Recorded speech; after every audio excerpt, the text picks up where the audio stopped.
Per fare il legno ci vuole l'albero, per lavorare il legno ci vuole Mercator, azienda specializzata nel settore del commercio di macchine utensili, impianti e attrezzature usate per la lavorazione del legno.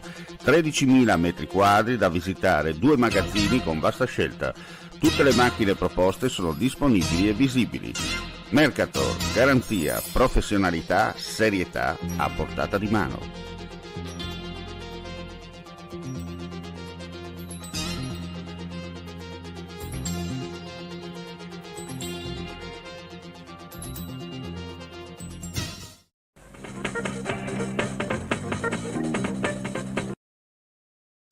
Edizione flash dedicato alle audio notizie. Una sedicente corriere che ha dichiarato di essere stato incaricato del ritiro di pacchi da una primaria compagnia di consegne ha truffato una manifattura tessile di Udine caricando sul proprio veicolo materiale per un valore di oltre 40.000 euro prima di allontanarsi e far perdere le tracce. Il titolare dell'azienda ha scoperto l'accaduto quando ha contattato la compagnia di distribuzione che ha negato di aver inviato suoi operatori per quell'operazione specifica. Indagini sono in corso da parte dei carabinieri del nucleo operativo e radiomobile di Udine che stanno raccogliendo le testimonianze dei presenti e soprattutto visionando le telecamere della videosorveglianza della zona, almeno per individuare modello e targa del veicolo usato per la truffa.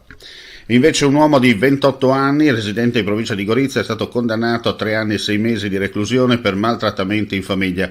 Contestualmente gli è stata applicata la misura cautelare degli arresti domiciliari con braccialetto elettronico. Le indagini, coordinate dalla Procura della Repubblica di Gorizia e condotte dai Carabinieri in sinergia con la sezione di Polizia Giudiziaria della Questura, riscontrarono, anche attraverso l'ausilio di strumentazione tecnica, le condotte gravemente maltrattanti consistenti in violenze fisiche e psicologiche, atteggiamenti svilenti e minacce reiterate poste in essere dall'uomo ai danni della compagna, in avanzato stato di gravidanza e della figlia minorenne, determinando nella donna una condizione di prostrazione psicologica e di totale sudditanza nei confronti del compagno. Quasi un centinaio invece di milioni di euro tra fondi della Regione e risorse del PNRR sono previsti nell'ambito dell'agricoltura in Regione per far fronte alla crisi idrica e al cambiamento climatico nei prossimi anni.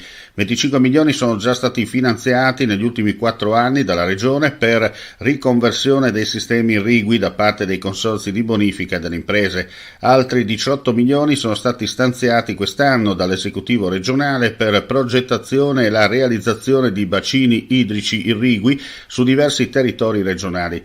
A questi fondi si sommano poi le risorse del PNRR che andranno a finanziare i progetti presentati dai consorzi in partnership con l'amministrazione regionale. È tutto, grazie per la visione e per l'ascolto. Ulteriori news come sempre sul nostro sito friulitv.net.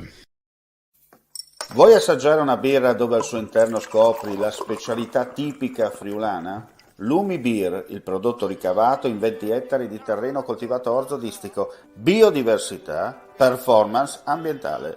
Lumi Beer nelle sue 5 versioni disponibili, 4 per consumo veloce e dissetante e la versione Magnum per intenditori. Lumi Beer si abbina a qualsiasi palato. Lumi Beer è un prodotto esclusivo Azienda Agricola Pancera, il buon seme, i buoni frutti.